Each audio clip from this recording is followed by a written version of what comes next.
Hello class, today we're going to talk about two different topics. The first one is 6 trends in adolescent literature, and the second one is trends in teaching adolescent literature. To start with, on this section, if you would go to your files and B-1 is this sheet. It's a blank sheet, and it would be helpful to you to put the recording on pause and go ahead and print that out, or maybe take notes on another piece of paper. But basically you're going to have 6 trends in adolescent literature. The first one has to do with style. These aren't in any order in particular, and when you learn these by rote, you don't have to have them in this same order. I guess what I did is group the first 3 by style, and then I've got 1 for format and 2 for content. First one I wrote down is graphic novels. And there's an article that is entitled Young Adult Literature, Tradition and Innovation. And it is B2 in your files under Module 3. And I tried to open it just a few minutes ago, and for some reason, even though it says it should be there, I don't know if I did something. I can't open that. So anyway, Young Adult Literature, Tradition and Innovation. The first line says recorded books, books read aloud on tape, and graphic novels, illustrated novels, are examples of innovation which captures the imagination of both students and teachers. So one of the first things that he mentions, actually the second one, is graphic novels. And you're going to be looking at least one graphic novel, maybe several, when you go to the library or to a bookstore this week. So graphic novels. In that same article, Ted Hipple describes them as large, sophisticated comic books. Even in that sentence I read you, they call them well-illustrated novels. That's interesting. But anyway, a graphic novel, it's not exactly a comic book. Maybe it's its older brother or sister.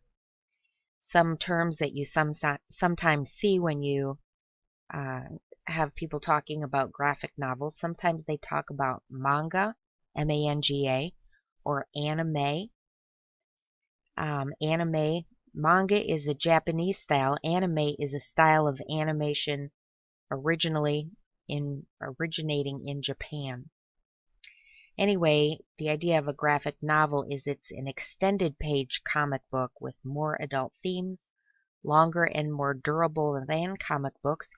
Usually it has a complex storyline.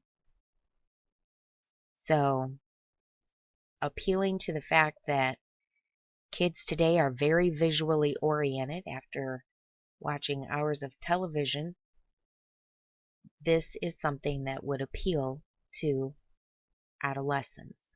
Graphic novels, and I would like you to be sure to look at some. For years, they've had illustrated classics where if somebody wanted to read Black Beauty, but maybe that was above their reading level, it would be very illustrated. But this has frame by frame the story told, and usually the text is in the illustrations just like it would be in a comic book. So, graphic novels, you need to know that one. Another one that has to do with style is books that are written in diary form, journal form, or blogs. Now, it's not uncommon. Years ago, people published their diaries. Pepys' Diary, or the Diary of Anne Frank, that's been around for a long time. But people who write like that on purpose and use 2 characters dialoguing back and forth with internet chat speak, something like that. Or sometimes I read a book one time where um, the main character was in trouble, and his part of his punishment was to write every week. He had to write so many pages. And so you have his life going on, and then you have this writing that he's doing where he is recalling what happened, and it builds up some suspense, and you find out why he got in trouble and what he had done. So another one that I read, you have a girl who is on the internet quite a bit, and she has her own blog, and she also writes. It's a private blog, not everybody can read it, and she also writes for this school, and they are going to have a website that comes up. Well, she accidentally uploaded the wrong place, and instead of having the school website, it was her own private blog, and kids are reading what she thinks about them, and the fallout from that is quite interesting. So anyway, diaries, journals, blogs, I'm going to lump that all together and call that the second one. The third one also has to do with style, and that would be books that are written in poetry form. Now, this isn't brand new. The Song of Hiawatha was written that way. In fact, Paradise Lost is written in poetry form. But it evidently has become more popular for adolescents once again. So books that are written as poetry novels, sometimes they're called, or verse novels.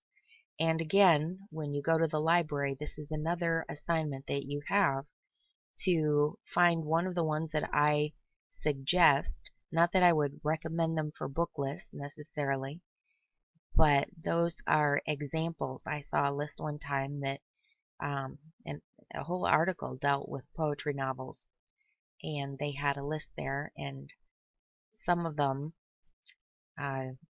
didn't even make it to the first viewing, but these are ones that I at least looked at.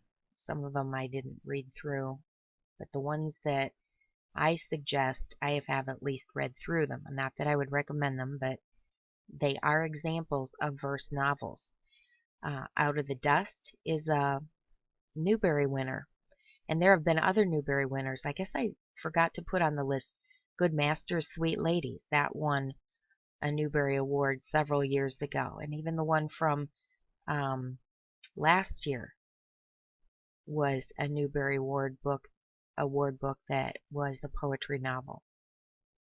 Okay, so those three, graphic novels, number one, number two, diaries, journals, and blogs, and then number three, poetry novels, have to do with style, the way that the books are written, trends in adolescent literature. Okay, moving on to number four, this one has to do with format, and I'm lumping several things together here. Non-print media. It could be books on tape. It could be ebooks, whether it's on Kindle or a smartphone or an iPad or any kind of tablet. Kids are reading things that are not written on paper, or they're listening.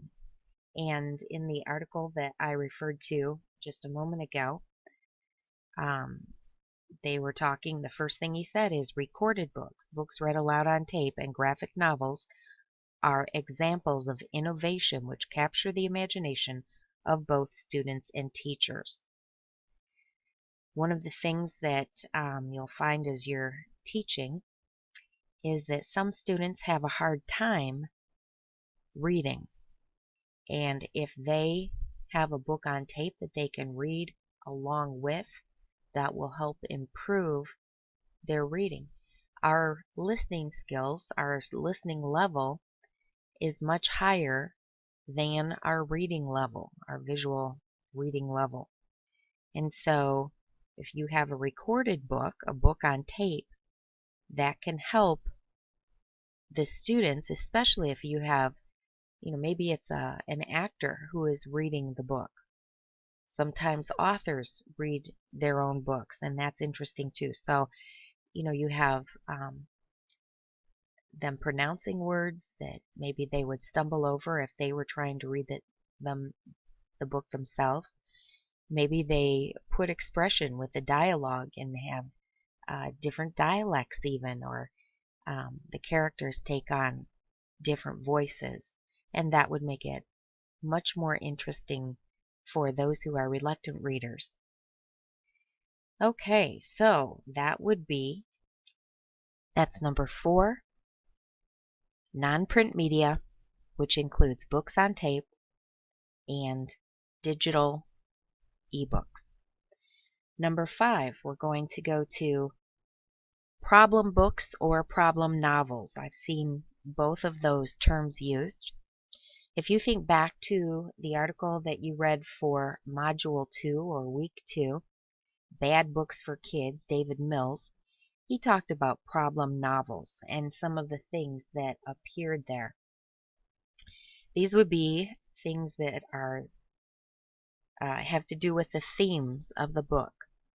All right, the themes might be alienation, death or suicide, illness, drugs and alcohol, various forms of immorality, and a huge one these days is bullying. It just seems like bullying is a very popular topic, and that is reflected in what's coming out in the books that kids are reading.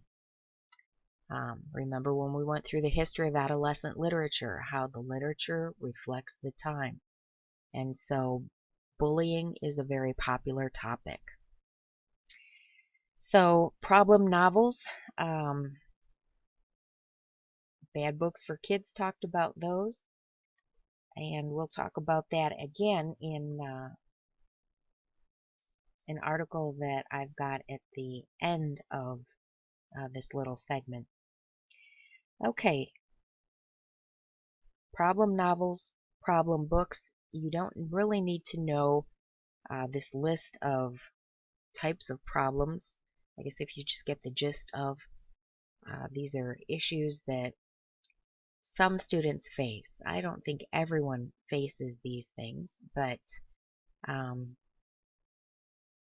that is something that adolescent literature will use as a theme and deal with that topic. And then the last one I've called shock fiction. Okay, and there is an article, and let's see, I think it would be B4 in your files, and this is called Glandular Reading. I would like you to read through this. This is the transcript of a Breakpoint commentary from 1999 by Chuck Colson, and he's comparing R.L. Stine's Goosebumps with, well, he talks about that first, and then later on he compares that to some other books like Dr. Jekyll and Mr. Hyde and Frankenstein. And I would like you to go ahead and read through his commentary. And this, I do believe you are able to open up. This one did come up for me. And if your copy looks like what mine does, I think it's even got the highlighting on there. So go ahead and pause and read through that. And I will resume with some final comments in a moment.